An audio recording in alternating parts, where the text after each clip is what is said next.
ஜாதகப்படி எனக்கு வந்து இரட்டை குழந்தைகள் பிறக்கிறதுக்கான வாய்ப்புகள் இருக்குன்னு சொல்லிட்டு என்னோட ஜோதிடம் என்னோட ஜாதக கட்டங்களை நான் ஆராய்ச்சி பண்ணும்போது இந்த மாதிரி ஒரு ஸ்டடி நான் படிக்கிறேன். பரிகாரங்கள் அப்படிங்கிறது உண்மையிலே என்ன, அந்த மாதிரி ஒரு விஷயங்கள் இருக்கா அப்படிங்கறத விட எந்த ஒரு வழிக்கும் எந்த ஒரு பிரச்சனைக்கும் உங்களுக்கு மாற்று வழின்னு ஒன்று இருக்கு. நீங்க சொல்ற மாதிரி நேரம் காலம் உங்களுக்கு பிறப்பிடம் இல்லாதவங்களுக்கு ப்ரெடிக்ஷன்ஸ் பண்ணி இதுதான் நடக்கும்னு சொல்லிட்டு ஃபியூச்சரை கணிக்கவே முடியாதுங்க. ஆனால் அப்படி வரக்கூடிய ஆட்களுக்கும் எங்க கிட்ட இருந்து நாங்கள் சொல்யூஷன்ஸ் கொடுக்குறோம். எப்படி கொடுக்குறோம் அப்படின்னு பார்த்தீங்கன்னா,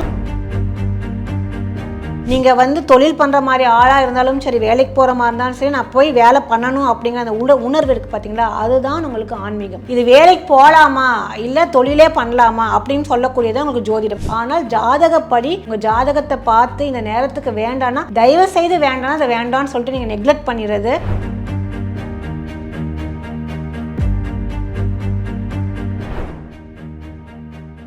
பக்தி கஃபே நேயர்களுக்கு வணக்கம். ஜோதிடம் மூலமாக ஒருத்தருக்கு வெயிட் லாஸ் பண்ண முடியுமா? ஜோதிடம் மூலமாக ஒருத்தரை அழகாக்க முடியுமா? ஜோதிடம் மூலமாக கர்மாவை கரைக்க முடியுமா? இப்படி பல விஷயங்கள் ஜோதிடங்களில் நம்ம கேள்விப்படுறோம். ஆனால் இதெல்லாம் ஜோதிடத்தில் சாத்தியமா அப்படின்னு கேட்டு தெரிஞ்சுக்கிறதுக்காக ஜோதிடர் டாக்டர் கனிமொழி சந்தோஷ் அவர்களை இன்னைக்கு நிகழ்ச்சிக்கு இன்வைட் பண்ணியிருக்கோம். மேடம் வணக்கம். வணக்கம் சார். உங்களோட வீடியோ பார்த்ததில் ஒரு வீடியோ ரொம்ப யூனிக்காக எனக்கு ரொம்ப பிடிச்சிருந்துச்சி. அதுக்காக தான் உங்களை வலை போட்டு தேடி கண்டுபிடிச்சேன். ஏன்னா கருப்பாக இருக்கிற நபர்களை சிகப்பாக்க முடியும் அப்படிங்கிறது எல்லாருக்கும் ஒரு ஆர்வமான ஒரு விஷயம். எப்படியாவது உங்களை கான்டாக்ட் பண்ணி அந்த சீக்கிரட்டை தெரிஞ்சுக்கிட்டு நானும் சிகப்பாயிடணும் அப்படிங்கிறதுக்காக தான் இந்த மாதிரி யூனிக்கான ஒரு 3 கொஸ்டின்ஸ் நீங்கள் பேசின விஷயங்கள் எடுத்திருக்கேன். பட் அதெல்லாம் தாண்டி ஜோதிடத்தின் மேலேயே சில சந்தேகங்கள் இருக்கு. அந்த சந்தேகங்களை உங்கள்கிட்ட கொஞ்சம் கேட்டு தெரிஞ்சுக்கலாம் அப்படிங்கிறதுக்காக தான். ஒருத்தரோட வாழ்க்கையில் ஒரு விஷயம் நல்லது நடக்கிறதோ கெட்டது நடக்கிறதோ இது எல்லாத்துக்குமே அவங்கவுங்க தான் காரணம். நீ ஒரு விஷயம் நல்லது பண்ணீங்கன்னா நல்லது நடக்க போகுது. ஒரு தீய விஷயங்கள்ல செயல்படுற அப்படின்னா கோர்ட்டு கேஸ்ன்னு சந்திக்க போற. ஃபுட் கான்சன்ட்ரேஷன் சரியா இல்லை அப்படின்னாக்கா உனக்கு உடல் உபாதைகள் வரும். ஒரு தொழில் பண்ணுற அந்த தொழில் வந்து நீ சரியாக அந்த தொழில் நுணுக்கங்களை சரியாக பண்ணலை அப்படின்னா தொழில் லாஸ் ஆகும். இதுதான் நீ எப்படி நடந்துக்கிறியோ அதோட ரியாக்ஷன் தான் உனக்கு நடக்க போகுது. இதில் ஜாதகங்கிற ஒரு விஷயம்லாம் எங்கேயும் எதுவுமே பண்ணாது. அதனால நீ முதல்ல ஒன்று நம்பு அப்படின்னு சில ஆன்மீகவாதிகள் சொல்கிறத நம்ம கேட்குறோம். இன்னொரு பக்கம் ஆடி முடிஞ்சு ஆவணி வந்தால் என் பையன் டாப்பாக வந்துடுவான்டா அப்படின்னு சொல்கிற சில நபர்களையும் பார்க்குறோம். இங்கே ஜாதகம் அப்படிங்கிறது உண்மையா அப்படிங்கிற ஒரு விஷயம் இருக்குது. ஜாதகம் ஆக்சுவலாக உண்மையா? இப்போ ஜாதகம் உண்மையா பொய்யா அப்படிங்கிற கேள்விகளுக்கு நான் நிறைய வீடியோஸை முன்னாடியே சொல்லியிருப்பேன். பட் இருந்தாலுமே உங்களோட சப்ஸ்கிரைபர்ஸ் அப்படிங்கிறது கட்டாயமாக சொல்லணும். பொதுவாக வந்துட்டு இந்த ஜாதகம் ஜோதிடம் அப்படிங்கிறது உண்மையின் என்னோட வாழ்க்கையில் நான் ப்ராக்டிக்கலாக அனுபவிச்சதுக்கு அப்புறம் தான் நானுமே இந்த ஃபீல்டுக்குள்ளார வந்தேன். ஏன்னா நான் வந்து ஒரு லா கிராஜுவேட்டு, ஒரு லாயராக இருந்து ஆஸ்ட்ராலஜிக்குள்ளார எனக்கு வந்து ஒரு பெரிய ட்விஸ்ட்டுன்னு சொல்லலாம். அதை கொண்டு வர்றதுக்கு காரணம் என்னன்னு பார்த்தீங்கன்னா, எனக்கு இந்த ஜோதிடம் மேலே இருக்கக்கூடிய ஒரு ஆர்வங்கள். என்ன ஆர்வம்? இப்போ சில விஷயங்கள் நம்மளுக்கா ப்ராக்டிக்கலாக நடக்குது. எனக்கு யாராவது ஒரு ஜோதிடர்கள் சொல்லியிருக்கணும். அந்த டைமில் எனக்கு அது எக்ஸிக்யூட் ஆகும்போது எனக்கு ஆட்டோமேட்டிக்காக அது மேலே ஒரு ட்ரஸ்ட் வர ஆரம்பிச்சிருது. இந்த ட்ரஸ்ட் பேசிஸில் தான் எனக்கு வந்து இந்த ஜோதிடம் உண்மை அப்படிங்கிறது தெரிவிச்சு. இதுக்கு நான் ஒரு சின்ன ஏன்னா என்னோட வாழ்க்கையில் என்ன நடந்தது நான் சொல்லும்போது தான் உங்களுக்கு கொஞ்சம் சுவாரஸ்யமாக இருக்கும். நான் காலேஜில் படிச்சுட்டு இருக்கேங்க. காலேஜில் படிச்சுட்டு இருக்கும்போது சேரும்போதே ஆஸ்ட்ராலஜி மேலே ஒரு இன்ட்ரெஸ்ட் நான் சேர்ந்தாச்சு. அப்போ நம்ம ஒவ்வொன்றும் அப்போ தான் தெரியுது, இந்த கிரகம் இதோட சேரும்போது இந்த மாதிரி ஒரு அவுட்புட் வருதுன்னு தெரியுது. அப்போ நம்ம படிக்கிறதுக்கு ஸ்டார்ட் பண்ணும்போது பார்த்திங்கன்னா எனக்கு வந்து ஃப்யூச்சரில் கல்யாணம், அப்போதைக்கு திருமணம் ஆகலை. திருமணம் ஆனதுக்கப்புறம் ஜாதகப்படி எனக்கு வந்து இரட்டை குழந்தைகள் பிறக்கிறதுக்கான வாய்ப்புகள் இருக்குன்னு சொல்லிட்டு என்னோட ஜோதிடம் என்னோட ஜாதக கட்டங்களை நான் ஆராய்ச்சி பண்ணும்போது இந்த மாதிரி ஒரு ஸ்டடி நான் படிக்கிறேன். இந்த மாதிரி இருந்தாலும் இப்படி இருக்கும் அப்படின்னு சொல்லிட்டு அந்த டைமில் எனக்கு அந்த ஆர்வங்கள் படிப்போடு அப்படியே போயாச்சுங்க. திருமணம் ஆன கையோடு ஒரு 1.5 வருஷ காலத்துக்கு அப்புறம் வந்துட்டு எனக்கு வந்து நான் கன்சீவ் ஆனதுக்கப்புறம் ஹாஸ்பிட்டலில் வந்து உங்களுக்கு வந்து ட்வின்ஸ் இந்த மாதிரி அப்படின்னு சொல்லிட்டு சொன்ன உடனே எனக்கு ஒரு பெரிய அதிர்ச்சி அது. ஏன்னா நான் கிட்டத்தட்ட ஒரு 5 to 6 வருஷத்துக்கு முன்னாடி நான் கேள்விப்பட்ட ஒரு விஷயங்கள் என்னோட லைஃப்பில் ப்ராக்டிக்கலாக நடக்குது. அப்படிங்கும்போது கட்டாயமாக இந்த ஜாதகங்கிறது ஏதோ இருக்குது. அந்த இருக்கக்கூடிய விஷயத்துக்குலாம் நம்ம போய் என்ன பார்க்கலாம் அப்படின்னு சொல்லிட்டு ஒரு 11 வருஷத்துக்கு முன்னாடி என்னோட குழந்தைகள் ஜாதகத்தை நான் வந்து முதல் ஆராய்ச்சி ஜாதகமாக ரிசர்ச்சுக்கு நான் எடுத்துக்கிறேன். என்ன மாதிரியான விஷயங்கள் இதில் இருக்குது, அப்போ எப்படி என்ன அமைப்புகளை எனக்கு இந்த மாதிரி நடந்துச்சு. அப்போ ஏற்கனவே இது விதிக்கப்பட்ட ஒரு விஷயம்தான். அந்த விதிக்கப்பட்டதுக்கு ஒரு நேரம் காலம் வரும்னு சொல்லிட்டு கேள்விப்பட்ட ஒரு விஷயத்த உண்மையாக பார்க்கும்போது, ஏன்னா இப்போ நம்ம லைஃப்பில் நடக்கும்போது கட்டமாக நம்பிதான் ஆகணும் உங்களுக்கு. ஸோ அந்த வகையில் எனக்கு ஆராய்ச்சி பண்ணும்போது ஜோதிடம் முழுக்க உண்மைதான், உண்மையான ஒரு விஷயத்தை தான் வந்து ஆஸ்ட்ராலஜியை அப்போதைக்கே முன்னாடி எந்தையோ ஒரு காலத்தில் வந்து உங்களுக்கு பண்டைய காலத்தில் சொல்லியிருக்காங்க. இருக்காங்க. நம்ம அதை இப்போ கொஞ்சம் ஆஸ்ட்ராலஜி கொஞ்சம் ப்ராக்டிக்கல் வேலை மற்றவங்களுக்கு புரியற மாதிரி ஒரு இதில் நான் ஒரு யதார்த்த வாழ்க்கையில் கொண்டு வந்துட்டுருக்கேன். ஸோ இந்த ஜாதகம் அப்படிங்கிறது முழுக்க முழுக்க உண்மைங்க. இது வந்து நீங்கள் பொது பலன்களாக பார்க்காம உங்களோட பிறப்பின் அடிப்படையில் உங்களோட பிறந்த நேரம், பிறந்த நாள், பிறந்த இடத்தை பேஸ் பண்ணி உங்களோட ஜாதகத்தை கணிச்சோம் அப்படின்னா, இப்போ எனக்கு வந்து ரெட்டை குழந்தை 6-7 வருஷத்துக்கு அப்புறம் பிறக்கும் அப்படிங்கிற மாதிரி நான் நாளைக்கு எப்படி இருப்பேன், நான் இந்த ஃபீல்டுக்குள்ளே வருவேனா, நான் லா அட்வொகேட் அப்படிங்கிற ப்ரொஃபஷனை விட்டுட்டு நான் இதுக்குள்ளே வந்தேனா அப்படிங்கிறதெல்லாம் வந்து நிதர்சனமான உண்மை நான் பார்த்தது என்னோட லைஃப்பில். இந்த மாதிரி உங்களோட நேரம், உங்களோட காலங்கள் இருந்தால் கட்டாயமாக வந்து ஜோதிடம் 100% உண்மை. உங்களோட எக்ஸ்பீரியன்ஸை வச்சு ஆமாம் இது ஜாதகம் உண்மை தான் அப்படின்னு சொல்கிறீங்க. இன்னொரு பக்கம் ஜோதிடம் அப்படிங்கிறதே வந்து சயின்ஸ் அப்படின்னு தான் சொல்கிறாங்க. மோஸ்ட் ஆஃப் அஸ்ட்ராலஜர்ஸ் இதுதான் சொல்கிறாங்க. இந்த கேள்வியை நான் நிறைய ஜோதிடர்கள்ட்ட இன்டர்வியூஸில் கேட்டுட்டேன். இது வரைக்கும் எனக்கு சரியான விளக்கம் வரல. ப்ளீஸ் நீங்களாவது சொல்லுவீங்க அப்படின்னு எதிர்பார்க்குறேன். கண்டிப்பாக ஜோதிடத்துக்கும் அறிவியலுக்கும் சம்பந்தம் இருக்குங்கிறீங்களே, எந்த வகையில் சம்பந்தம் இருக்குது? நம்ம எதை உதாரணமாக வச்சு அதை எடுத்துக்கலாம்? இப்போ வந்து அறிவியல் நம்ம வந்து தெரிஞ்சுக்கிறது, இப்போ உங்களோட என்ன சொல்கிறதுங்க மைண்ட் செட்னு சொல்லுவோம், உங்களோட நாலேஜில் தெரிஞ்சுக்கிறது, உங்களோட பார்வைகள் அறிவியல் அப்படிங்கிறதும் எங்களை மாதிரி ஜோதிடர்கள் இருக்கக்கூடிய பார்வைகள் அறிவியல் அப்படிங்கிறது ரெண்டுமே வேறு. ஸோ நீங்கள் சயின்ஸ் அப்படிங்கும்போது நார்மலாக வந்து ஃபிசிக்ஸ், கெமிஸ்ட்ரின்னு அந்த மாதிரி அடிப்படையில் நீங்கள் எடுத்துக்க போகிறீங்க. ஜியோகிராஃபிக்கல் சயின்ஸ் அப்படிங்கிறது சயின்ஸ் தான் உங்களுக்கு, அதுவும் அறிவியல் தான், ரைட்டுங்களா? அப்போ இந்த கோள்களின் அமைப்பு உங்களுக்கு வந்து அந்த காலத்திலே வந்து 9 கோள்கள் இருக்குங்கிறது நாசா சேட்டிலைட்லாம் வந்ததுக்கப்புறம் சொல்லக்கூடிய ஒரு விஷயங்கள் முன்னாடியே சித்தர்கள் சொல்லியாச்சு. 9 கோள்கள் வந்து நம்மளுக்கு இந்த மாதிரி இருக்குது, இந்த ஒரு தூரப்பட்ட காலத்தில் இந்த ஒரு டிஸ்டன்ஸில் இருக்கிறாங்க, அது நம்மளோட ஹியூமன் லைஃப்பில் வந்து ஒரு இம்பேக்ட் பண்ணுது அப்படிங்கிறது வந்து எப்படின்னு பார்த்தீங்கன்னா செஞ்சுரிஸ் எல்லாம் தாண்டி போய் இருக்கக்கூடிய விஷயத்திலே சொல்லியாச்சு. இப்போ தான் நம்ம வந்து அறிவியல் இந்த ஒரு வேக வளர்ச்சிகளில் இந்த கேள்விகளே இப்போ தான் வருது. ஆஸ்ட்ராலஜி வந்து எப்படி நீங்கள் சயின்ஸ்னு சொல்கிறீங்க அப்படிங்கிறது, ஆஸ்ட்ராலஜி முழுக்க முழுக்க ஜியோகிராஃபிக்கல் சயின்ஸுங்க உங்களுக்கு. ஏன்னா புவியோட சக்தி, பூமியோட ஈர்ப்பு விசையை வச்சு தான் நம்ம ஜாதகத்தை கணிக்கிறோம். ஏன்னா என்ன காரணத்துக்கு உங்களோட பிறந்த நாளுங்கிறது நம்ம எடுக்கிறோம். பிறந்த நாள் எப்படி வருது, முதல் நாள் எப்படி கணிக்கப்படுது, சூரியன் சந்திரனை வச்சு தான் நாட்கள் நம்ம வந்து கணிக்கிறோம், ரைட்டுங்களா? அப்போ அதுலேயே உங்களுக்கு கோள்கள் வந்துடுது. அந்த கோள்கள் அப்படிங்கிறது, கோள்களை எதை பேசுனா ஜியோகிராஃபிக்கல் சயின்ஸுங்கிற ஒரு விஷயம் தான் டாபிக் தான் பேசுது. அப்போ நான் அதன் அடிப்படையில் வரக்கூடிய ஃபார்முலேஷனை வச்சு தான் ஜோதிடம் அப்படிங்கக்கூடிய ஒரு சப்ஜெக்டே வந்திருக்குங்க. ஆயக்கலைகள் உங்களுக்கு 64ல் ஒரு கலை அப்படிங்கிறது உங்களுக்கு ஜோதிடம். அந்த ஜோதிடத்துக்குள்ள டிரைவேஷன்ஸ் என்னன்னா, இப்போ நீங்கள் சொல்கிற மாதிரி நம்ம H2O வாட்டரு, ஆக்சிஜனை ஓட்டுன்னு சொல்கிறோம் இல்லைங்களா, இதோட கலப்பத்தில் என்ன ஒரு டிரைவேஷன் வருது, ரெண்டையும் கலந்தால் என்ன ஒரு உங்களுக்கு ஆன்சர் வருதுங்கிற மாதிரி உங்களுக்கு அஸ்ட்ராலஜிலையும் இந்த கிரகங்கள் இதோட அமைப்புகளை இருந்தால் இந்த ஃபார்முலேஷன் அப்படிங்கிறது ஏற்கனவே உங்களுக்கு ப்ரீ டிசைன் பண்ணிட்டாங்க. ஒரு ஃபார்முலால டிசைன் உங்களுக்கு வந்து டிஃபைன் ஆகணும் அப்படின்னாலே அதுதான் நம்ம சயின்ஸ்ன்னு சொல்கிறோம், ரைட்டுங்களா? அறிவியலாக உங்களுக்கு இந்த ஈர்ப்பு விசை இதோட சேரும்போது உங்களுக்கு கிராவிடேஷன் புல் இருக்குது உங்களுக்கு, இல்லை அந்த இடத்துல ஒரு அமைதியான ஒரு நிலைவுகள் இருக்குது அப்படிங்கிறது நம்மளோட பூமி சுற்றிட்டு இருக்கு பார்த்தீங்களா, அந்த ரிவல்யூஷன் வச்சுட்டு நம்ம சொல்கிறோங்க.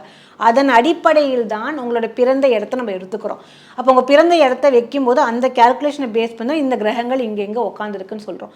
அப்போ இது முழுக்க அடிப்படையில் உங்களுக்கு அறிவியல் தான். பட் அறிவியல்னு சொன்ன உடனே எல்லாருக்கும் வந்துட்டு என்னென்னா வந்து நம்ம ஐன்ஸ்டீனோட ஞாபகம் இந்த மாதிரியெல்லாம் ரொம்ப யோசிக்கிறாங்க. அந்த கற்பனை கிடையாது. முழுக்க முழுக்க உங்களுக்கு உங்களுக்கு வந்து வான்மண்டலம் இருக்கக்கூடிய 9 கிரகத்தோட எனர்ஜி லெவல் அந்த டைமில் எப்படி இருக்குது, அதுவும் ஒரு கைண்ட் ஆஃப் அறிவியல் தான். அந்த வகையில் ஜோதிடம் அப்படிங்கிறது முழுக்க அறிவியல் தாங்க. ஓகே, ஜோதிடம் அப்படிங்கிறது மக்களோட பார்வையில் என்னென்னா, எனக்கு என்ன நடக்க போகுது அப்படின்னு தெரிஞ்சுக்கிறதுல ஆர்வம் அதிகமாக இருக்கும். அதை தாண்டி என்ன நடக்க போகுது அப்படிங்கிறத தாண்டி இதுக்கு என்ன சொல்யூஷன் அப்படிங்கிறதுக்காக தான் ஜோதிடர்களே அணுகுறாங்க. ஜோதிடம் மூலமாக ஒரு சொல்யூஷன்ஸ் கிடைக்கிறதுக்கு வாய்ப்புகள் இருக்கு. ஏன்னா பெரும்பாலான ஜோதிடர்கள் என்ன சொல்கிறாங்கன்னா, ஜோதிடம்ங்கிறது உங்களுக்கு என்ன நடக்கும்ங்கிறத தெரிஞ்சுக்கலாம், அவ்வளோதான். அது வரைக்கும் தான் ஜோதிடம். அதை தாண்டி அதில் நீங்கள் மாற்றலாம் முடியாது. அந்த கட்டங்களில் என்ன இருக்கோ அது உண்டான ரியாக்ஷன் அது கொடுத்துட்டு போய்டும், அவ்வளோதான். இதை நீங்கள் கிராஸ் பண்ணி வர்றது அப்படிங்கிறதோ இந்த பரிகாரங்க அப்படிங்கிறதெல்லாம் அதெல்லாம் கிடையாது. ஜோதிடத்தில் உங்களுக்கு என்ன நடக்க போகுங்கிறத தெரிஞ்சுக்கிறதுக்கு மட்டும்தான் ஜோதிடம் அப்படிங்கிறாங்க. எனக்கு என்ன நடக்கும் அப்படிங்கிறத தெரிஞ்சுக்கிறத தாண்டி இதுலேருந்து நான் எப்படி தப்பிக்கலாம், எப்படி அதை சரி செஞ்சுக்கலாம்ங்கிறதுக்கு ஜோதிடத்தில் வாய்ப்பு இருக்கு. கண்டிப்பாக இருக்குங்க. அதுவுமே எதன் அடிப்படையில் அப்படின்னு பார்த்தீங்கன்னா, நீங்கள் ஃபஸ்ட்டு கேட்ட மாதிரி எவ்ரி ஆக்ஷன் ஹேஸ் தி ரியாக்ஷன்ஸ்ன்னு சொல்லுவாங்க. நீங்கள் எந்த விஷயங்கள் செயல்படுத்தினாலும், இப்போ ஒரு பந்தத்துக்கு ஒரு செவுத்து மேலே அடித்தா ரிட்டர்ன் வந்து தான் ஆகணும். ஒரு விஷயம் மேலேருந்து கீழே நீங்கள் போட்டிங்க அப்படின்னா அது கட்டாயம் கீழே தான் வரும், திருப்பி மேலே செயல் பண்ணி போகாது. இந்த கான்செப்டில் தான் உங்களுக்கு எங்கே பிரச்சனைகள் இருக்கோ அங்கே தான் தீர்வுகளும் இருக்குது. இப்போ ஜோதிடத்தில் பிரச்சனைகள் அப்படின்னு நம்ம சொல்கிறோம். வரக்கூடிய இப்போ எந்த கிளையண்ட் வந்தாலுமே நான் முன்னாடியே சொல்லிடுவேன், என்கிட்ட கன்சல்டேஷன் வரக்கூடிய ஆட்கள் எல்லாத்துக்குமே நானும் உங்களோட சார்ட்டை ரீட் பண்ணுறேன், அதுதான் என்னோடய வேலை, ரைட்டுங்களா? நான் ரீட் பண்ணதையே நீங்கள் சொல்யூஷனாக எடுத்துக்கக்கூடாதுன்னு நான் சொல்லுவேன். என்னென்னா உங்ககிட்ட இந்த நேரத்துக்கு நான் வந்து பார்த்தேன், பட் எனக்கு இது நடக்கலன்ட்டு கேட்பாங்க, ரைட்டுங்களா? நான் நடக்கிறதுக்கான ஒரு விஷயங்கள் அவங்களுக்கு, அதை தான் நீங்கள் என்ன சொல்கிறீங்கன்னா பரிகாரம் அப்படின்னு நம்ம சொல்கிறோம். இந்த பரிகாரங்கிற வார்த்தையும் ரொம்ப ஒரு ஓல்டு டேர்ம் ஆகி போச்சு, ரைட்டுங்களா? ஒரு ஏமாத்து வேலைங்கிற மாதிரி இந்த பரிகாரங்களுக்கு கொண்டு வந்துடுறாங்க.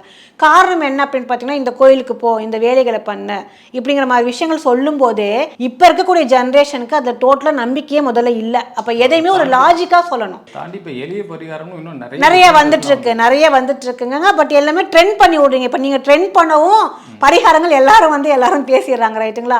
பரிகாரங்கள் அப்படிங்கிறது உண்மையிலே என்ன, அந்த மாதிரி ஒரு விஷயங்கள் இருக்கா அப்படிங்கிறத விட எந்த ஒரு வழிக்கும் எந்த ஒரு பிரச்சனைக்கும் உங்களுக்கு மாற்று வழின்னு ஒன்று இருக்குது. இப்போ இந்த இடம் மயிலாப்பூருக்கு நாங்கள் வர்றதுக்கு எங்களுக்கு ஒரு ஷார்ட் கட் அப்படிங்கிறது ஒரு மேப், கூகுள் மேப் ஒன்று காட்டுதுங்க. நமக்கு தெரிஞ்ச ஷார்ட் கட்டும் இருக்கும், கூகுள் மேப்லேயும் ஒன்று இருக்கும். இப்போ இந்த இடத்துல போனால் டிராஃபிக் காட்டோன்னே நம்ம வந்து ஒரு டேர்னை போட்டு வந்துடும், வந்து இங்கே ரீச் ஆயிடும். ஸோ டெஸ்டினேஷன் உங்களுக்கு என்ன, நான் மயிலாப்பூர் வரணுங்க தான் டெஸ்டினேஷன். நான் ஷார்ட் கட்டில் போனால் என்ன, சுற்றி வந்தா என்ன, இதில் எது புத்திசாலித்தனம்? எனக்கு ஷார்ட் கட்டில் போய் வர்றது எனக்கு புத்திசாலித்தனம். அப்போ இந்த பரிகாரம் அப்படிங்கிற அந்த டேர்மை விட்டுட்டு உங்களோட பிரச்சனைகளுக்கு ஒரு மாற்று வழி, ரைட்டுங்களா? இப்போ உங்களுக்கு வந்து உடல் தொந்தரவு அப்படிங்கும்போது ஒரு டாக்டர் கிட்ட போறீங்க, அந்த டாக்டர் வந்து உங்களுக்கு ஒரு மெடிசன் கொடுக்குறாங்க, உங்களுக்கு சேரல, உங்களுக்கு தெரிஞ்சவங்க யாரோ ஒருத்தவங்க சொல்றாங்க இதை விட இந்த டாக்டர் பெஸ்ட்டாக இருக்குன்னா அங்கே போவோம், அதோட மருந்தையும் எடுப்போம். இல்லை எனக்கு வந்து அலோபதியே சேரலை, இங்கிலீஷ் மெடிசனே எனக்கு சேரலை அப்படின்னா நான் ஆயுர்வேதிக்கு நான் தாவிரன்னு போகிறாங்க, ஃபிசியோக்கு போகிறாங்க, சில பேர் யுனானிக் போகிறாங்க. இது வந்து மாற்று வழிங்க, இது வந்து பரிகாரம் கிடையாது. அப்போ ஜோதிடத்தில் பரிகாரத்தை விட ஜோதிடத்தில் மாற்று வழிங்கிறது இருக்குது. இந்த மாற்று வழி உங்களுக்கு தெரியணும்னா அப்போ உங்களோட ஜாதகத்தில் என்ன பிரச்சனைன்னு முதல்ல உங்களுக்கு தெரியணும். இப்போ இதில் தான் நீங்கள் வந்து பொதுவான பரிகார முறைகளை இதெல்லாம் செய்யுங்கன்னு சொல்லிட்டு நிறைய வீடியோஸ் வருதுங்க. உங்களோட பிரச்சனைகள் என்னன்னே எனக்கு தெரியாமல் நான் எப்படி உங்களுக்கு வந்து ஒரு சொல்யூஷன் கொடுக்க முடியும்? முதல்ல ஒவ்வொருத்தருக்கும் ஒவ்வொரு பிரச்சனைகள் வேறு, ஒவ்வொருத்தருக்கும் பிறந்த நாள் வேறு, பிறந்த நேரம் வேறு, பிறந்த இடம் வேறு. ஒரே ராசிகள் நட்சத்திரத்தில் எல்லாமே இருந்தால் கூட வெளியிலேருந்து ஒரு பரிகாரம் இப்போ நாங்களே வந்து சொல்கிறோம் அப்படின்னா அது பொது பலன் தான், ஜென்ரிக்காக எடுத்துக்கலாம். உங்களோட மன சந்தோஷத்துக்கு அந்த வேலைகளை செஞ்சு அதை எடுத்துக்கலாமே தவிர அதுவே முழுக்க தீர்வை கொடுக்காது. ஆனால் உங்களோட சுயஜாதக அமைப்பு படி உங்களுக்கான பிரச்சனைகளை நம்ம வந்து சார்ட் அவுட் பண்ணோன்னா எதுக்கான மாற்று வழி என்னவோ அந்த மாற்று வழியை சொல்லலாம். ஸோ என்கிட்ட வர கிளையன்ஸுக்கு நான் வந்து பரிகாரம் அப்படிங்கிறத விட மாற்று வழி தான் நிறைய கொடுத்துட்ருக்கேங்க. பரிகாரம் அப்படிங்கிறத தாண்டி ஜோதிடத்தின் மேலே எங்கே இன்னொரு சந்தேகம் வருது அப்படின்னா, இந்த குரு பயிற்சி, சனி பயிற்சி, ராகுகேது பயிற்சி, வருட பலன் இதெல்லாம் சொல்கிறாங்க. நல்லபடியாக சொன்னாங்க அப்படின்னா அதில் ஒரு எதிர்பார்ப்பு இருக்குது, அந்த வருடங்கள் அப்படியே கடந்து போகுது. ஒருவேளை நெகட்டிவாக சொல்கிறாங்க அப்படின்னா அந்த பயத்தோடையே அவங்க அந்த வருடம் முழுக்க ட்ராவல் பண்ணுறாங்க. அந்த வருடம் ஃபுல்லாக பயத்தோடையே ட்ராவல் பண்ணிவிட்டு அதுக்கு அடுத்த வருடம் போகிறப்ப அடுத்த ராசி பலன், அடுத்த வருட பலன் அப்படின்னு ஆரம்பிக்கிறப்ப ப்ரீவியஸ் இயர் அப்படின்னு பார்க்குறப்ப இங்கே சொன்ன விஷயங்கள் ஒன்றும் பெருசாக நடந்த மாதிரியே தெரியல. பணவரவு பணமழை கொட்டும் அப்படிம்பாங்க, 10 பைசாவுக்கு பிரயோஜனம் இல்லாமல் இருந்திருக்கும், பல வழக்குகளை சந்திக்க வேண்டிய சூழ்நிலை ஏற்பட்டிருக்கும் அப்படின்னு சொல்லுவாங்க. சனி உங்களை வச்சு செஞ்சிருவார் அப்படிம்பாங்க. ஆனால் அப்படி ப்ரீவியஸ் இயர்ஸில் கம்பேர் பண்ணி பார்க்குறப்ப அப்படி நடந்த மாதிரியே ஒன்றும் தெரியல. ஸோ இங்கே தான் ஒரு டவுட்டாக இருக்குது. இந்த மாதிரி கிரக பயிற்சி அப்படிங்கிறது மூலமாக ஒருத்தருக்கு வாழ்வியலில் இந்த மாதிரியான நடக்கும் அப்படிங்கிறாங்க. ஆனால் ப்ரீவியஸ் இயர்ஸை கம்பேர் பண்ணி பார்க்குறப்ப அப்படிலாம் ஒன்று நடக்கிறது இல்லையே அப்படிங்கிற கேள்வி வருது இல்லையா? கண்டிப்பாங்க. ஏன்னா வந்து நானுமே இந்த பொது பலன்களையும் பெயர்ச்சிகளையும் ஆதரிக்கக்கூடிய ஒரு ஜோதிடர் கிடையாதுங்க, ரைட்டுங்களா? ஏன்னா நிறைய என்னோட வீடியோஸ் எடுத்து பார்த்தா நான் ஏதாவது ஒரு ஸ்பெசிஃபிகேஷன் போட்டு தான் உங்களுக்கு சொல்லியிருப்பேனே தவிர சனி பயிற்சி, குரு பயிற்சி, ராகு கேது பயிற்சி இந்த வருஷம் வருது, இந்த ராசிகளுக்கு இந்த மாதிரி ஒரு இம்பாக்ட் கொடுக்கும், இந்த மாதிரியான தொந்தரவுகள் கொடுக்கும், இது ரொம்ப சூப்பராக இருக்குங்கிறது வந்துட்டு நான் ஒரு ஃபேக் ப்ராமிஸ் கொடுத்ததே கிடையாது, ரைட்டுங்களா? எனக்கு அதில் வந்து ஆர்வமும் இல்லை. ஒரு பெயர்ச்சி, ஒரு டிரான்சிட், ஒரு கிரகத்தோட உங்களுக்கு டிரான்சிட், ஒரு மாற்றம் அப்படிங்கிறது வந்து நம்மளோட மனிதனோட வாழ்க்கையில் வந்து இம்பேக்ட் பண்ணுதுன்னா இம்பேக்ட் பண்ணும், கண்டிப்பாக பண்ணும். எப்படின்னா உங்களோட சுயஜாதக அமைப்பில் அது இம்பேக்ட் பண்ணுங்க. மேஷராசி நேயர்களுக்கு அப்படின்னு நம்ம எடுத்து பேசணும் அப்படின்னா இந்த எத்தனையோ கோடிகள் மேஷராசிகளில் இருக்கு, ரைட்டுங்களா? ஒருத்தன் அம்பானியாக இருப்பாங்க, ஒருத்தன் பிச்சைக்காரனாக இருப்பான், அவனும் அந்த மேஷராசியில் தான் இருப்பாங்க, அவங்களும் அந்த மேஷராசியில் தான் இருப்பாங்க. இப்போ இந்த 2 பேருக்கும் வரக்கூடிய சனி பயிற்சி எப்படி இருக்கும், குரு பயிற்சி எப்படி இருக்குன்னு சொல்லிட்டு சொல்ல முடியாது. இது என்னன்னா ஒரு எதிர்பார்ப்புகள் மக்களுக்கு இடையில நிறைய வந்துருச்சு இந்த பெயர்ச்சிகளை வச்சு. அந்த பயிற்சிகளை இப்போ எதையாவது ஒன்று சொல்லுங்கப்பா நாங்கள் கேட்குறோம் அப்படிங்கிற மாதிரி. அப்படி வரும்போது ஆட்டோமேட்டிக்காக ஏதாவது ஒன்று சொல்லி தான் ஆகணும். இப்போ எனக்கே மேடம் நீங்கள் திருப்பி இதையே சொன்னால் கூட நீங்கள் பயிற்சிகள் சொன்னால் தான் உங்களுக்கு வியூஸ் வரும்னு சொல்லிட்டாங்க. அப்போ நான் என்ன பண்ணுறது? போய் கேட்கும்போது பயிற்சிகள் சப்ஜெக்டை சொன்னாலுமே அப்போ உங்களோட சுயஜாதகத்தை நீங்கள் பாருங்கள், அதுதான் உங்களுக்கு வந்து ஒரு முழு தீர்வாக கொடுக்கும். இது நான் பொதுவாக சொல்லணுங்கிறதுக்காக சொல்கிறேங்கிறத நான் சொல்லிட்டு வந்துடுறது, ரைட்டுங்களா? அப்போ பொதுவாக சனி பயிற்சியை கண்டு பயப்படவோ குரு பயிற்சியை கண்டு சந்தோஷப்படவோ வேண்டாம், ரைட்டுங்களா? குரு பிரச்சனைகளையும் கொடுப்பாரு. அந்த மாதிரி ஒரு ஜாதக ஜோதிடமும் இருக்குது உங்களுக்கு. அதே மாதிரி சனி வந்து உங்களுக்கு உச்சத்தை கொண்டு போய் தொடுறதுக்கான ஒரு வாய்ப்புகளையும் சனி பகவான் கொடுப்பாரு. இந்த ரெண்டுலேயுமே உங்கள் ஜாதகத்தில் சனி எங்கே உக்காந்துட்டு இருக்காரு, உங்களுக்கு என்ன மாதிரி கர்மாவை கொடுக்க போகிறாரு, குரு எங்கே உக்காந்துருக்காரு, உங்களை மாதிரியான கர்ம பலன்கள் என்ன கொடுக்க போகிறான்னு அதன் அடிப்படையில் தான் பெயர்ச்சிகள் உங்களுக்கு ஆகும். இப்போ வந்து இந்த சனியோட பெயர்ச்சிகள் இப்போ வரக்கூடிய மார்ச் மாதம் ஆகுது இருக்குங்களா, இதில் இந்த 12 ராசிக்காரர்களுக்காகட்டும் பொதுவாக எதையும் எடுத்து பயப்பட வேண்டாம். ரைட்டுங்களா? உங்களோட ஒரு மாற்றா எப்பவுமே சேனலில் ஓப்பன் பண்ணி பொதுவாக இந்த ராசி பலன்களை படிக்கிறத விட பார்த்து தெரிஞ்சுக்கோங்க. தெரிஞ்சுட்டு உங்களோட சுய ஜாதகத்தில் எப்படி இருக்குங்கிறது உங்களுக்கு வந்து பிரியப்பட்ட ஜோதிடர்கிட்ட போய் நீங்கள் உங்களுக்கு அந்த வருட காலங்கள் எப்படி இருக்கும், நான் பிறந்த நேரத்துக்கு எனக்கு இந்த கிரகங்கள் எப்படி உட்காந்துட்ருக்கு, இந்த பெயர்ச்சிகள் எனக்கு நல்லதா கெட்டதாங்கிறது அப்படி கேட்டு தெரிஞ்சுக்கிறது தான் உங்களுக்கு பெஸ்ட்டாக இருக்குங்க. ஓகே, இந்த சுய ஜாதகம் சொன்னீங்க இல்லையா, சுய ஜாதகத்தில் ஏற்கனவே ஜாதகம் இருக்கிற ஒரு நபர்களுக்கே சரியான ப்ரெடிக்ஷன் பண்ண முடியல. சம்டைம் ஒவ்வொரு ஜோதிடர்கள் ஒவ்வொரு மாதிரி சொல்கிறாங்க, இல்லைனா அவங்க வாழ்க்கையில் நடக்கிறதுக்கும் ஜோதிடர்கள் சொல்கிறதுக்கும் சம்மந்தமே இல்லாமல் இருக்குது. என்ன ரீசன் ஆராய்ஞ்சு பார்க்குறப்ப அவங்களோட வருடமோ நேரமோ அந்த டைமிங் சம்திங் ஏதோ தப்பாக இருக்குது, அதனால ஜாதகம் தவறாக கணிக்கப்பட்டிருக்கு, அதனால இவங்களுக்கு இதெல்லாம் நடக்கிறது இல்லை அப்படின்னு. ஜாதகமே இல்லாத நம்பர், அவங்களுக்கு டேட் ஆஃப் பர்த் தெரில, டைம் தெரில, லொக்கேஷன் தெரில, எங்கே பிறந்தோம் எங்கே வளர்ந்தோம் எதுவுமே தெரியாத நபர்கள்லாம் இன்றைக்கி இருக்காங்க. அவங்களுக்கும் வந்து ஜாதகம் நாங்கள் வந்து கண்டுபிடிச்சி தரோம், உங்களோட கரெக்டான ஜாதகத்தை நாங்கள் கண்டுபிடிச்சி தரோம் அப்படிங்கிறாங்க. இப்படி எல்லா விஷயங்களையும் சொன்ன ஜாதகமே இப்படி தவறாக இருக்கிறப்ப ஜாதகமே எனக்கு தெரியாது அப்படிங்கிறவங்களுக்கு இந்த மாதிரியான ஜோதிடர்கள் சொல்கிறாங்களே, அப்படி அது சரியாக கணிக்க முடியுமா? அந்த மாதிரி உங்களுக்கு வந்து நீங்கள் சொல்கிற மாதிரி நேரம் காலம் உங்களுக்கு பிறப்பிடம் இல்லாதவங்களுக்கு ப்ரெடிக்ஷன்ஸ் பண்ணி இதுதான் நடக்கும்னு சொல்லிட்டு ஃபியூச்சரை கணிக்கவே முடியாதுங்க. ரைட்டுங்களா? ஆனால் அப்படி வரக்கூடிய ஆட்களுக்கும் எங்கள் கிட்ட இருந்து நாங்கள் சொல்யூஷன்ஸ் கொடுக்குறோம். எப்படி கொடுக்குறோம் அப்படின்னு பார்த்தீங்கன்னா அதை தான் பிரசன்ன ஜோதிடம் சொல்லுவாங்க. அது பேர் ஹொராரின்னு சொல்லுவாங்க. அது பேர் அது என்னன்னா, நீங்கள் வந்து கேட்கக்கூடிய நேரத்தில் உங்களுக்கான கிரக நிலைகள் எப்படி இருக்கோ அதன் கடியில் உங்களுக்கான பதில்கள் கிடைக்கும். ஆனால் இதை வந்து உங்களோட ஜாதகத்தில் இப்போ நீங்கள் வந்து நான் இன்னைக்கு வந்து எக்ஸாமினேஷன் எழுதியிருக்கேன், ஒரு எக்ஸாம் எழுதியிருக்கேன், நான் வந்து பாஸ் ஆவானா ஃபெயில் ஆவானா அப்படின்னு ஒரு கேள்வி உங்ககிட்ட இருந்து வருதுன்னா அந்த கேள்விக்கு பிரசன்ன ஜோதிடம் மூலம் உங்களுக்கு பதில் சொல்ல முடியும். ஆனால் அதுவே அந்த பிரசன்ன ஜோதிடத்தை வச்சுட்டு எக்ஸாம் பாஸ் ஆகிடுவாங்க, இவங்க எந்த கோர்ஸுக்கு போவாங்க, எங்கே படிப்பாங்க, அடுத்தவங்களோட கரியர் எப்படி இருக்கும் அப்படிங்கிறது உங்களால் தீர்மானம் பண்ண முடியாது. இதை வந்து முழுக்க முழுக்க என்ன சொல்லுவாங்கன்னா, நேரம் காலம் அந்த இடம் தெரிந்திருந்தால் நல்ல கர்மா. ரைட்டுங்களா? இப்போ இருக்கக்கூடியதில் எல்லாருமே வந்து நோட் பண்ணிக்கிறாங்க, ஏன்னா தெளிவாயிட்டாங்க ஆட்கள். முன்னாடி இருந்து பார்த்தீங்கன்னா ஒரு 80s 70s அந்த மாதிரி இருக்கக்கூடிய ஆட்களுக்கு வந்து பெரும்பாலும் நேரங்கள் வித்தியாசப்படுறதுக்கான வாய்ப்புகள் இருக்குது. நேரம் வித்தியாசப்படும் போது எங்களுக்கு எங்களோட சைடில் பேர்த் டைம் ரெக்டிஃபிகேஷன் அப்படிங்கிறது எங்களோட மெத்தடில் நாங்கள் பண்ணுறோம். இப்போ நீங்கள் ஒரு 5 மணி ஒரு டைமிங் கொடுக்குறீங்கன்னு வைங்களேன், நீங்கள் ஒரு 5:30க்கு பிறந்திருக்கலாம். ரைட்டுங்களா? அந்த 5:30 டைமில் எங்களால் டைம் கரெக்ஷன்ஸ் பண்ண முடியுங்க.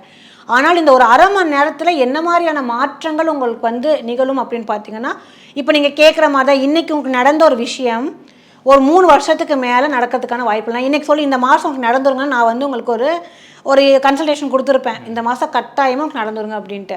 இந்த நேரம் வந்து மாற்றி கொடுத்தனால என்ன ஆகணும், ஒரு அந்த அரை மணி நேரம் வித்தியாசத்தில் அது ஒரு 5-6 வருஷத்துக்கு அப்புறம் உங்களுக்கு நடக்கும். ரைட்டுங்களா?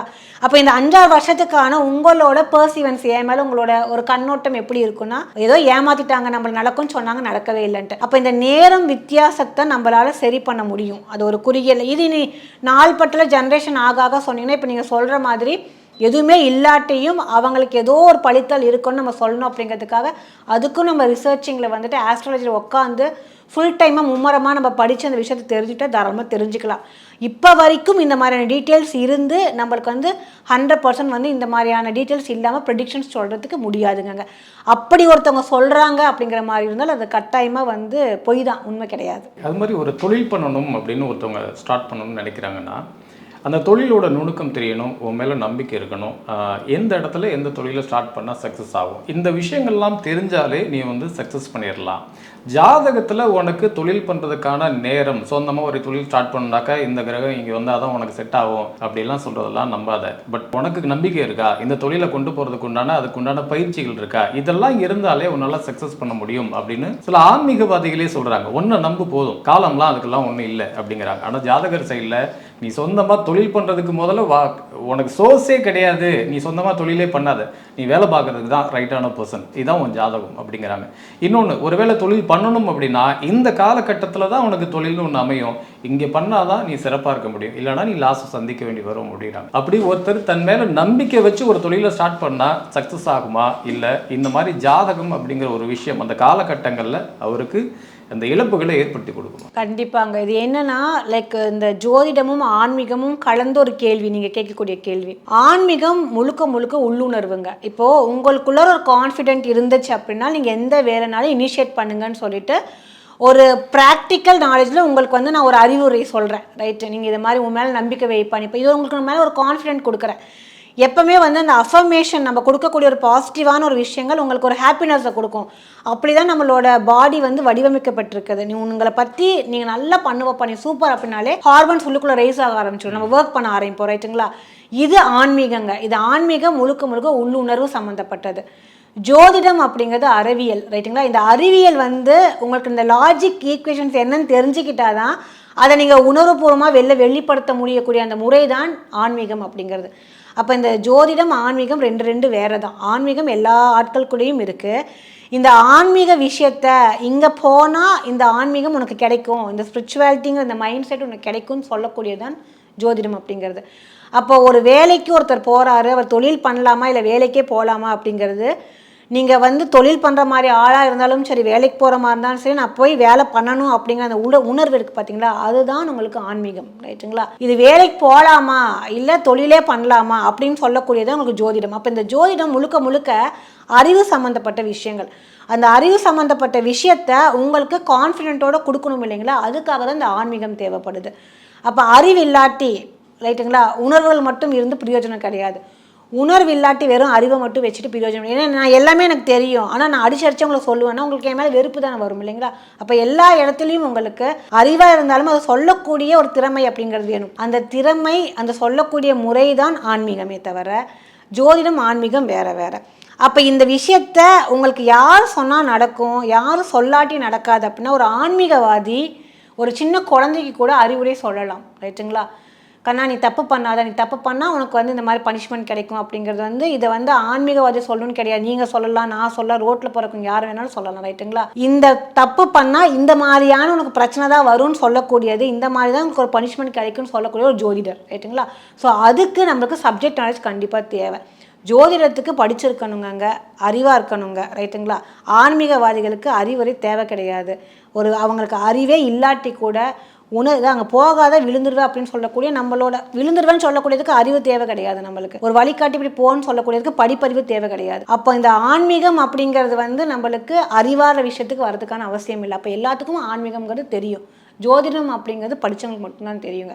அந்த வகையில் ஜோதிடம் வேற, உங்களுக்கு ஆன்மீகம் வேற. ஓகே, நம்ம இந்த ஆன்மீகத்தையே விட்டுருவோம். அதுலேருந்து ஜோதிடத்துக்கும் தன்னம்பிக்கைக்கும் இப்படி கம்பேர் பண்ணி பார்த்துருவோம். ஒருத்தர் பிஸ்னஸ் பண்ணணும் அப்படின்ட்டு ஒரு பிளானில் இருக்காரு, அவருக்கு இன்வெஸ்ட்மெண்ட் வருது, ஒரு விஷயம் வருது, சரியான ஒரு இடமும் தேர்வாயிடுச்சு, இந்த டைமில் இதை பண்ணால் ரைட்டாக இருக்கும் அப்படின்னு சொல்லி சூஸ் பண்ணுறாரு. ஆனால் ஜோதிடர்கள் என்ன சொல்கிறாங்கன்னா, உனக்கு இந்த காலம் சரியில்லை, இந்த காலத்தில் ஸ்டார்ட் பண்ணாத, அப்படி ஸ்டார்ட் பண்ணினா உனக்கு மைனஸ் தான் இருக்கும் அப்படின்னு சொல்கிறாங்க. ஸோ இந்த இடத்துல தன்னோட தன்னம்பிக்கையின் பேரில் ஒருத்தர் அந்த பிஸ்னஸை பண்ணலாமா, இல்லை ஜாதகத்தில் இருக்கக்கூடிய இந்த காலகட்டங்கள் அவருக்கு நெகட்டிவான சில விஷயங்களை கொடுத்து அதை கெடுக்குமா அப்படின்னு? ரைட்டுங்க. கண்டிப்பாக இது வந்து என்னன்னா, இந்த மாதிரி ஒரு கன்சல்டேஷனை எடுக்கும்போது ஜோதிடர்கிட்ட பிரச்சனைகள் இந்த காலகட்டத்தில் வரும் அப்படிங்கிறதுக்காக தான் நம்ம படிச்சுட்டு இந்த இடத்துல உட்காந்துருக்கோம். அப்போ நம்ம வந்து இந்த காலகட்டத்தில் இந்த வேலைகள் செய்ய வேண்டாம், தன்னம்பிக்கை அவங்களுக்கு தாராளமாக இருக்கலாங்க. தன்னம்பிக்கை இருக்கிறதுக்கு வந்து பிரச்சனைகளே கிடையாது, தாராளமாக எடுக்கலாம். அந்த தன்னம்பிக்கையோட ஒரு விஷயத்தை இதை கேட்காம செஞ்சு ஒரு வருட காலத்துலையோ இல்லை 6 மாதத்துலேயோ பார்த்தீங்கன்னா உங்களுக்கு அந்த பிஸ்னஸ் முடக்கப்பட்டுச்சு அப்படின்னா ஆட்டோமேட்டிக்காக தன்னம்பிக்கையும் லூஸ் ஆகிடும். மற்ற எல்லாமே உங்களுக்கு வந்து டோட்டல் லாஸ் தான், ரைட்டுங்களா? அதை வந்து என்னன்னா, இப்போ இந்த மாதிரி இந்த தன்னம்பிக்கையை பாழாக்காதபடி ஒரு ஜோதிடர் வந்து தன்மையாக சொல்லலாம், ஒரு பண்போடு சொல்லலாம். அதாவது என்னென்னா, இப்போ நீங்கள் வந்து ரொம்ப ஒரு ஜோஷோடு வரீங்க, நான் இந்த வேலையை செய்யணும் அப்படின்னு சொல்லிட்டு, அந்த இடத்துல அப்போ உனக்கு இதெல்லாம் நடக்காது, நீ போ, இதெல்லாம் உருப்படவே மாட்டேன், நீ போ அப்படின்னால் அது ஜோதிடத்தில் சொல்லக்கூடிய ஆட்கள் வந்து வெளிப்படையாக சொல்கிறது. இந்த நேரம் இப்படி இருக்குது, உங்களுக்கு இந்த மாதிரி உங்களுக்கு தொந்தரவுகள் வரும்னு சொல்லிட்டு சொல்லக்கூடிய முறைகளை சொல்லும்போது எடுத்துக்கிறது நல்லது. ஆனால் ஜாதகப்படி உங்கள் ஜாதகத்தை பார்த்து இந்த நேரத்துக்கு வேண்டான்னா தயவு செய்து வேண்டாம் அதை வேண்டாம்னு சொல்லிட்டு நீங்கள் நெக்லெக்ட் பண்ணிடுறது. அன்னைக்கு நீங்கள் சின்னதாக உங்கள் தன்னம்பிக்கை கொஞ்சம் உங்களுக்கு தொந்தரவுகளோ பிரச்சனைகளோ சங்கடங்களோ இருந்தால் கூட அதை நீங்கள் 6 மாதத்துக்கு அப்புறம் அதுக்கு மேலே உங்களுக்கு வரக்கூடிய பெரிய பிரச்சனைகள் வந்து நீங்கள் கட்டாயம் விடுபடுவீங்க. அதனால் கன்சல்டேஷன் நீங்கள் வந்துட்டீங்க அப்படின்னா பூர்ணமாக ஜோதிடரை நம்பி அந்த வேலைகள் நீங்கள் ஒப்படைச்சாதான் நம்ம சைட்லேருந்து அந்த ஒரு உங்களுக்கான ஒரு பாசிட்டிவான ஒரு விஷயத்தையும் கொடுக்க முடியும். இப்போ மேலை நாடுகளில் நிறைய பார்க்குறோம், இவங்கெல்லாம் அஸ்ட்ராலஜிஸ்ட் அப்படிங்கிற ஒன்று பெருசாக பார்க்குறதில்ல. அதை பர்டிகுலராக பிஸ்னஸ் சர்க்கிளில் உள்ளவங்க பல கோடிகளை போட்டு இன்வெஸ்ட் பண்ணுறாங்க. திடீர்னு பிஸ்னஸ் ஸ்டார்ட் பண்ணணும் அப்படின்னா ஸ்டார்ட் பண்ணுறாங்க. பார்ட்னர்ஷிப்பு எனக்கு செட் ஆகுமா செட் ஆகாது அதெல்லாம் யோசிக்கல. ரைட்டான பார்ட்னர்ஷிப்பாக அப்படின்னு பார்க்குறாங்க. அவங்களோட பேக்ரவுண்ட் பார்க்குறாங்க. அவங்களோட பேச்சுவார்த்தைகள் முடியுது, இமீடியட்டாக ஒரு பிஸ்னஸ் ஸ்டார்ட் பண்ணிடுறாங்க. நல்லபடியாக தான் போயிட்டுருக்கு. ஆனால் இங்கே நம்ம ஒரு பார்ட்னர்ஷிப் பண்ணணும் அப்படின்னா கூட இந்த பார்ட்னர்ஷிப்போட ஜாதகத்தை கொடுங்க, அவர் உங்களுக்கு செட் ஆவாரா இல்லையா அப்படின்னு இப்படியெல்லாம் பார்க்கப்படுறப்ப அந்த மற்ற மேலை நாடுகளில் இதெல்லாம் பார்க்காமலே ஒரு பிஸ்னஸ் சக்ஸஸ் தானே ஆகுது. இங்கே மட்டும் ஏன் இதெல்லாம் ஃபாலோ பண்ணுறாங்க அப்படின்னு ஒன்று. கண்டிப்பாங்க. இது என்னன்னாங்க முறைகள் நம்மளோட இப்போ வந்து ஜோதிடம் அப்படிங்கிறது வந்து நம்மளோட சவுத் சைடு, அது இந்தியாவில் இங்கே வந்து இந்த அமைப்புகள் இந்த அஸ்ட்ராலஜி அப்படிங்கிறது முன்னாடியே சித்தர்கள் காலம் தொட்டு நம்ம தான் அந்த ஜோதிடங்கிற விஷயத்தை இன்ட்ரடியூஸ் பண்ணியிருக்கிறோம். ரைட்டுங்களா? இதை அப்ராடில் நீங்கள் சொல்கிற மாதிரி ஓவர்சீஸில் மற்ற காண்டினென்ட்டில் வந்து வேறு மாதிரி பார்க்குறாங்க. அதாவது என்ன, அவங்களும் ஆஸ்ட்ராலஜியாக தே பிலீவ் ஆஸ்ட்ராலஜி, ஆனால் வேறு மாதிரியான ஒரு பாதையில் நீங்கள் அவங்க வந்து டேரக்ட்னு சொல்லுவாங்க. இப்போ நம்ம வந்து ஜோதிடம் அப்படின்னு சொல்கிறோம், அவங்க வந்து டேரக்ட்னு சொல்லுவாங்க. இந்த டேரக்ட் அப்படிங்கிறது நம்மளோட தமிழ்நாடு சைடு நம்ம வந்து பார்க்கும்போது பார்த்தீங்கன்னா அதை தான் நம்ம வந்து பிரசனம் சொல்கிறோம், ஹோராரின்னு சொல்கிறோம். உங்களோட என்ன தாட்ஸோட நீங்கள் வரீங்களோ அந்த தாட்டுக்கான கார்டு அவங்க எடுத்து கொடுப்பாங்க, இதுதான் அப்படிங்கிறது. அதுவும் அங்கே பார்க்குறாங்க, அவங்க வேறு முறைகளில் பார்க்குறாங்க. ஒன்று இன்னொன்று என்ன அப்படின்னு பார்த்தீங்கன்னா, நம்ம வந்து ஒரு ஜோதிடர்கிட்ட நம்ம அணுகும்போது நம்ம வந்து வெல்த்துக்காக, அதாவது வந்து பொருளாதார ரீதியாக அவங்களுக்காக நம்ம அதுக்காக கன்சல்டேஷன் போகிறோமா, ஹெல்த்துக்காக போகிறோமா, இல்லை என்ன மாதிரியான இஷ்யூக்கான போகிறோம் அப்படிங்கிறது ஒன்று இருக்குது. நீங்கள் சொல்கிற மாதிரி ஒரு ஒரு பெரிய இடத்துல இருக்கும்போது அவங்க அதெல்லாம் யோசிக்கிறது கிடையாது. நமக்கு ஸ்டேட்டஸ் ஒத்து போகுதா, லைக் அவங்க வந்துட்டு பின்னாடி வந்து நல்லா பிக் ஷாட்டாக இருக்கிறாங்களா, என்ன அஃபோர்டபிலிட்டி அவங்க கிட்ட இருக்குதோ அதன்படி நம்ம சைன் போட்டு ஒரு பிஸ்னஸ் நெக்ஸ்ட்னு போட்டிருக்கிறோம். இப்போ அங்கே போக வேண்டாம், நம்ம இங்கே நம்ம பார்க்கலாங்க. இப்போ ரிலையன்ஸ் ஆகட்டும், டாட்டா ஆகட்டும், அவங்க வந்து பார்ட்னர்ஷிப் ஒன்று பார்த்து போடுறதோ இல்லை ஒரு ஃப்ரான்ச்சைசி கொடுக்குறதோ அவங்க அதை பற்றி யோசிக்கிறது இல்லை. ஏன் யோசிக்கிறதுனா அவங்களோட ஜாதக கட்டத்தில் அவங்களோட பொருளாதார நிலைக்கான கிரக ரீதிகள் உங்களுக்கு நல்லா தான் இருக்கும். ரைட்டுங்களா? அவங்களுக்கு அந்த மாதிரி உச்சத்தை தொடணுங்கிற அந்த சப்ஜெக்ட் அவங்களோட சார்ட்டில் இருக்குங்க.